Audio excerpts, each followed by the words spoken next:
Assalamualaikum warahmatullahi wabarakatuh. Jumpa lagi dengan saya Ibu Indah Setiawati dalam mata pelajaran IPA. Anak-anak, pada pembelajaran yang lalu telah dibahas materi tentang sistem gerak manusia. Di dalam sistem gerak manusia itu kalian sudah dibahas rangka, persendian. Kita lanjutkan. Sebelumnya kita ingat dulu pada pembelajaran yang lalu, yaitu tentang rangka. Kalian sudah mengenal fungsi rangka, struktur rangka, bentuk rangka. Terus di persendian kamu sudah mengenal sendi mati, sendi kaku, sendi gerak.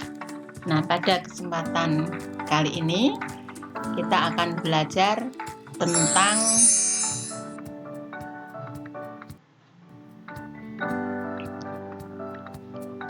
otot, kelainan sistem gerak, dan cara menjaga kesehatan sistem gerak.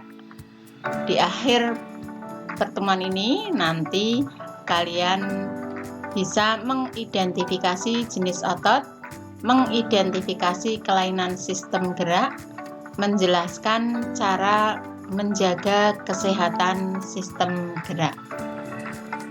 Mari kita bahas satu persatu. Yang pertama tentang otot. Otot adalah jaringan pada manusia dan hewan, berfungsi sebagai alat gerak aktif. Artinya, otot memiliki kemampuan berkontraksi untuk menggerakkan rangka. Ya, sedangkan rangka itu alat gerak pasif yang digerakkan otot. Nah, pada materi otot ini kalian nanti akan mempelajari ada sel otot lurik, sel otot jantung, sel otot polos. Nah, kita bahas satu persatu.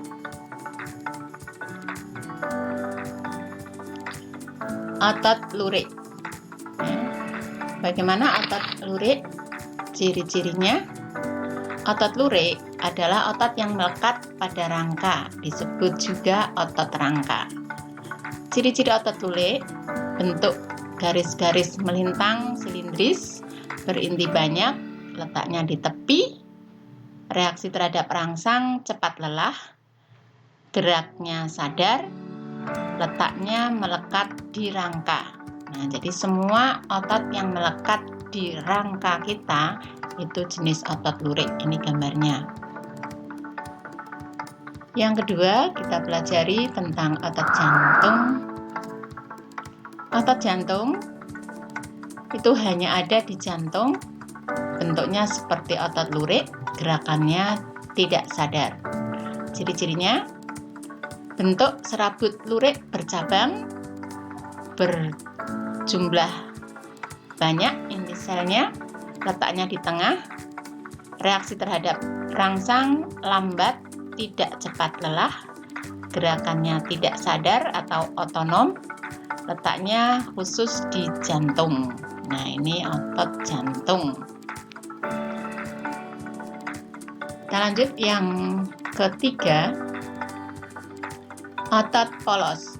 Otot polos terdapat pada manusia, pada semua organ dalam seperti dinding lambung, usus halus, rahim, pembuluh darah, kantong empedu. Nah, ini ciri-ciri: bentuk gelendong, kedua ujung runcing, jumlah inti 1 di tengah, reaksi terhadap rangsang lambat, tidak cepat lelah, gerakannya tidak sadar, ya, letaknya di organ dalam tubuh kita ini, di dinding lambung, usus halus, rahim, ya, pembuluh darah, kantong empedu. Kita lanjut. Sifat kerja otot. Sifat kerja otot ada dua macam, yaitu antagonis dan sinergis. Kita bahas satu persatu. Yang bersifat kerja otot antagonis merupakan kerja dua otot yang berlawanan. Apabila satu kontraksi, yang lain berrelaksasi. Ini contohnya apabila kalian melipat siku, ya, ini ada dua otot di lengan atas, itu otot bisep dan trisep. Jika lengan ditekuk, maka otot bisep akan berkontraksi, ini membesar. Terus kebalikannya, otot trisepnya berrelaksasi, nah mengecil. Ya, ini cara kerjanya seperti itu. Kita lanjut ke kerja otot sinergis. Kerja otot sinergis itu kerja dua otot yang bersifat saling kerjasama. Contohnya otot pronator teres dan pronator quadratus yang menimbulkan gerakan menelungkup dan menengadah pada telapak tangan. Nah, ini telapak tangan kita bisa menengadah dan menelungkup karena adanya kerja otot sinergis.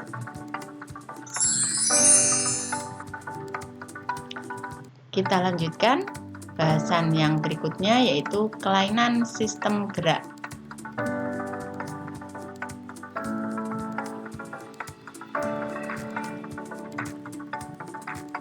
Kelainan sistem gerak, ya. Yang pertama, kelainan pada tulang. Yang kedua, kelainan pada sendi. Yang ketiga, kelainan pada otot. Yuk kita bahas satu persatu.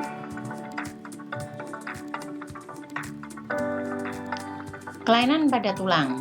Kelainan pada tulang itu macamnya ada skoliosis, lordosis, kifosis, fraktura, osteoporosis, dan rakitis. Kita bahas satu persatu. Skoliosis, ya, kelainan tulang belakang yang melengkung ke samping. Nah, ini ya, disebabkan penyakit polio atau posisi duduk yang salah. Nah, ini. Kelainan yang kedua, lordosis. Lordosis, kelainan tulang belakang bagian pinggang yang melengkung ke arah depan. Nah, ini terlalu tegak. Ya, disebabkan perut terlalu besar, hamil, kebiasaan duduk yang salah.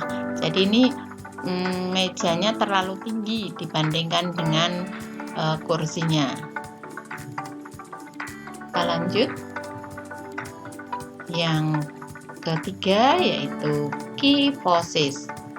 Kelainan tulang belakang yang melengkung ke arah belakang. Nah, ini tulang belakang melengkung ke arah belakang sehingga membungkuk. Ya. Kelainan ini bisa disebabkan karena penyakit TBC atau kebiasaan duduk yang salah. Jadi ini posisi kursinya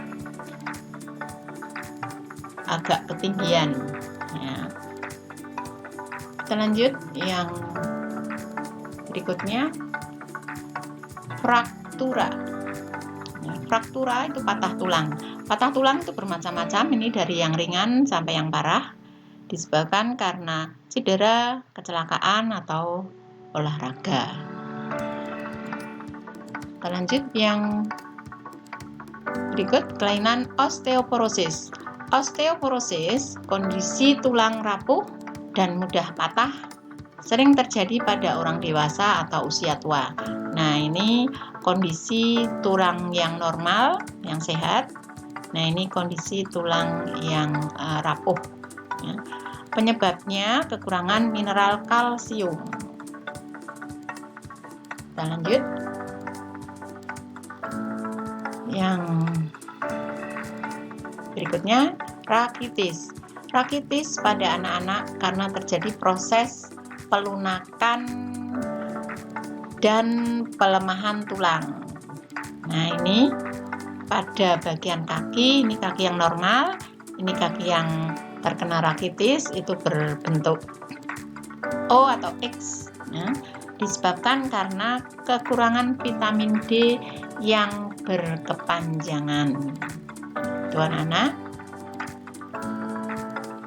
Berikutnya,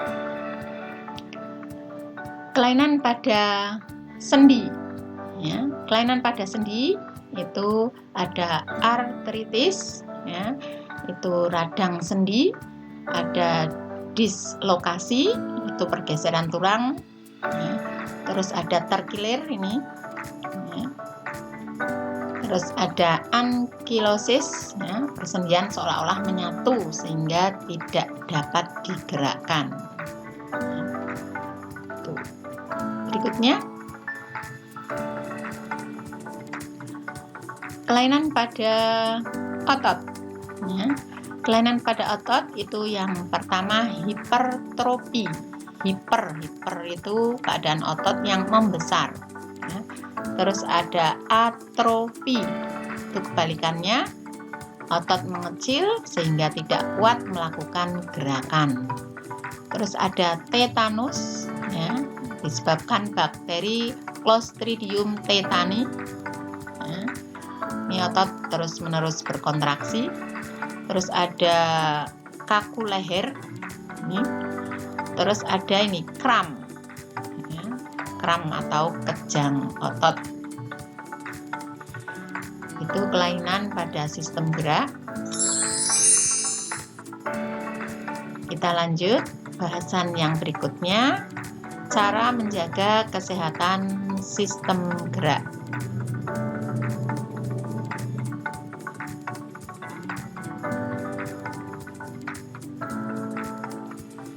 Bagaimana kita menjaga kesehatan sistem gerak? Yang pertama, makan makanan yang banyak mengandung vitamin, fosfor, zat kapur, dan kalsium. Nah, jadi ini makanan pokok, ya. Terus ada lauk pauk, ikan, daging, ada tahu tempe, telur, ya. Terus sayur, aneka ragam sayur. Terus aneka ragam buah. Yang kedua, berjemur pada sinar matahari pagi. Ini, ya, sinar matahari pagi itu bisa membantu proses pembentukan vitamin D. Kita lanjut. Yang ketiga, makan makanan yang banyak mengandung vitamin D. Ya, jadi makanan yang banyak mengandung vitamin D itu antara lain olahan dari kacang kedelai, ya, bisa tahu tempe, ada minyak ikan, daging, ya. Ini ada telur, ya, susu. Ya. Yang keempat, berolahraga secara teratur, ya, bisa jalan kaki, jogging, atau bermain yang lain. Kita lanjut. Yang kelima, menghindari sikap duduk yang salah. Ya, jadi sikap duduk itu harus betul-betul yang pas, ya, posisinya, ya, tidak terlalu membungkuk, tidak terlalu ini seperti mau tidur. Itu anak-anak bahasan kali ini, ya. Kita jumpa pada pembahasan yang akan datang. Terima kasih. Wassalamualaikum warahmatullahi wabarakatuh.